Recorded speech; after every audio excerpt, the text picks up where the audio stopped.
हर दिन मेरे पास 4 या 5 पेशेंट आते हैं कि जो प्रेगनेंसी के प्लान करने से पहले क्या क्या चीज़ें ज़रूरी है वो जानना चाहती है। ये अच्छी बात है। आइडियली कुछ चीज़ें तो प्री मैरिज काउंसलिंग में भी आती है, फिर भी लोग आ रहे हैं तो अच्छी बात है।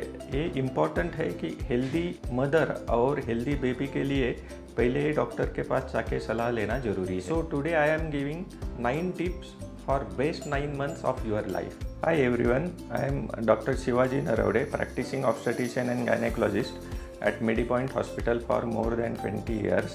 We have delivered more than 5,000 babies, including the many high-risk deliveries also. First and most important thing is you should be mentally prepared for these 9 months and after that also.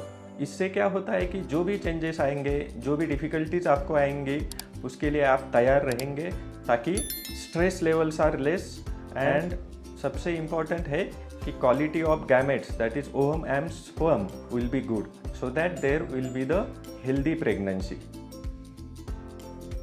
Second important tip is that you should plan pregnancy at right as.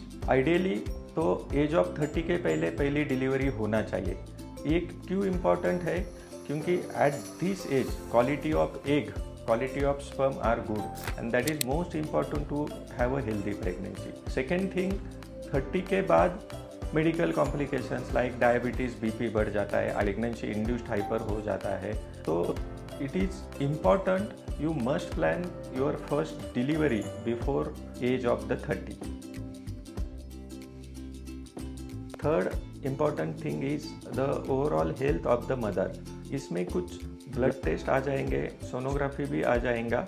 सबसे important है कि haemoglobin, blood group. Second is sugar and HbA1c. Third is thyroid test. Then vitamin D and B12 now important these days. And many things like genetic test depending upon the risk factor, and if there is hormonal imbalance or your periods are irregular, we can do the hormonal test and sonography also. Fourth tip is that your food habits must be good. So इसमें सबसे important आता है कि time पे खाना बहुत ज़रूरी है. सेकेंड थिंग, क्या खाना है, इससे क्या नहीं खाना, ये बहुत ज़्यादा इम्पॉर्टेंट है. तो सब packed food, aerated drinks, then मैदा वाला जो bakery item you should avoid. You should avoid smoking also and alcohol also.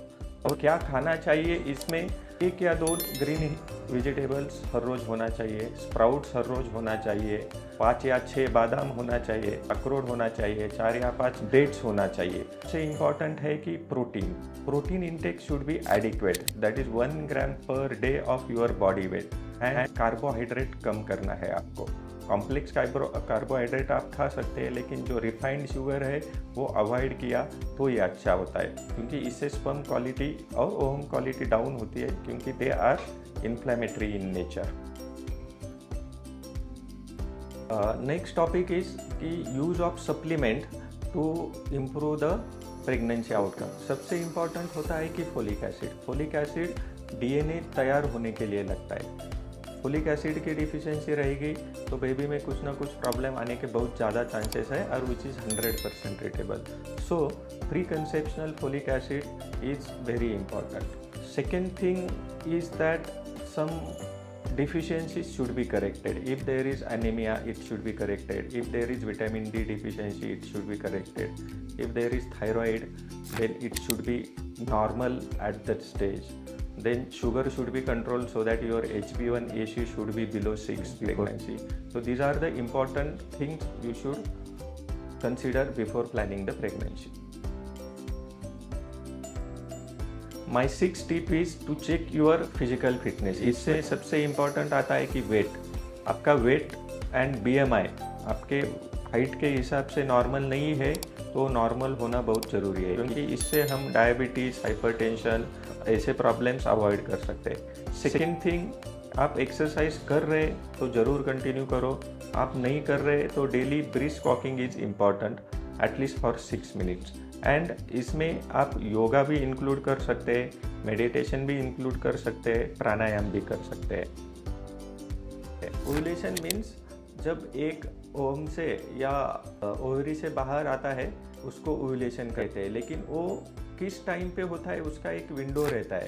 वो एक दो दिन आगे एक दो दिन पीछे आपकी साइकिल लेंथ के हिसाब से हो सकता है। आपके साइकिल लेंथ नॉर्मल है 28 to 30 डेज है, तो जनरली 14 डे को ओव्यूलेशन होता है।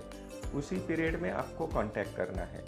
डेली कांटेक्ट रखने की ज़रूरत नहीं है, क्योंकि life span of sperm is 72 hours. Fertilisable life span हमने 48 आवर्स भी पकड़ दिया तो भी आप अल्टरनेट डे कांटेक्ट रख सकते हैं।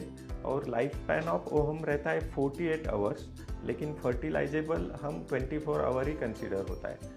तो जनरली नॉर्मल साइकिल में आप डे 10 से डे 20 तक कांटेक्ट रख सकते हैं। उसमें नॉर्मल वेरिएशन भी कवर होता है और डेली कांटेक्ट रखने की भी ज़रूरत नहीं, अल्टरनेट डे कांटेक्ट रखा तो भी चलता है। My next important thing is the addictions. अभी आपको पता है या सबको पता है कि 2-3 एडिक्शन है। एक तो सिगरेट, अल्कोहल, ये दो तो सबको पता है। ये तो 100% स्टॉप ही होना चाहिए, इसमें कोई सेकंड थॉट भी नहीं। लेकिन सबसे इग्नोर्ड थिंग है कि शुगर एडिक्शन। लोग चाय पीते हैं, बहुत कुछ लोग पूछते हैं मुझे कि चाय बंद करना चाहिए क्या, तो मैं कभी कभी बोलता हूँ कि चाय बंद मत करो, आप चाय का दूध बंद करो और उसमें शक्कर डालना बंद करो। तो मेरे हिसाब से सबसे बड़ा एडिक्शन है इस दुनिया में तो शुगर एडिक्शन भी कम होना चाहिए। आइडियली शुगर मिनिमम होना चाहिए, क्योंकि इससे ऑक्सीडेटिव स्ट्रेस बढ़ता है, it is inflammatory to your body and it decreases sperm quality also and ovum quality also, so you must limit the sugar। बाकी दूसरी चीज़ है कि कॉफ़ी का इंटेक आप कम कर सकते हो। ज़रूरी नहीं है कि कॉफ़ी पीना ही चाहिए, लेकिन आपको थोड़ी बहुत भी आदत है तो वो कम करो, मिनिमम करो। दिन में एक बार ठीक है। आइडियली रिकमेंडेड गाइडलाइंस है कि जनरली 100 मिलीग्राम के कम होना चाहिए डेली कॉफ़ी इंटेक, लेकिन प्रेगनेंसी में आप 50 से भी कम रखो। My last important tip is you should meet your gynecologist before planning the pregnancy, because मैंने अभी जो भी चीज़ें बताई है वो इंडिविजुअलाइज नहीं है। तो आपके गायनेकोलॉजिस्ट को मिलना ज़रूरी है। आपकी हेल्थ के हिसाब से, आपकी बॉडी के हिसाब से, आपकी मेडिकल कंडीशन के हिसाब से वही आपको परफेक्ट या अच्छा एडवाइस दे सकते हैं before planning the pregnancy. Lastly, wish you all happy and healthy pregnancy. आपको और कुछ पता करना है तो कमेंट बॉक्स में लिख दीजिए। I will try to reply to the comments. Thank you.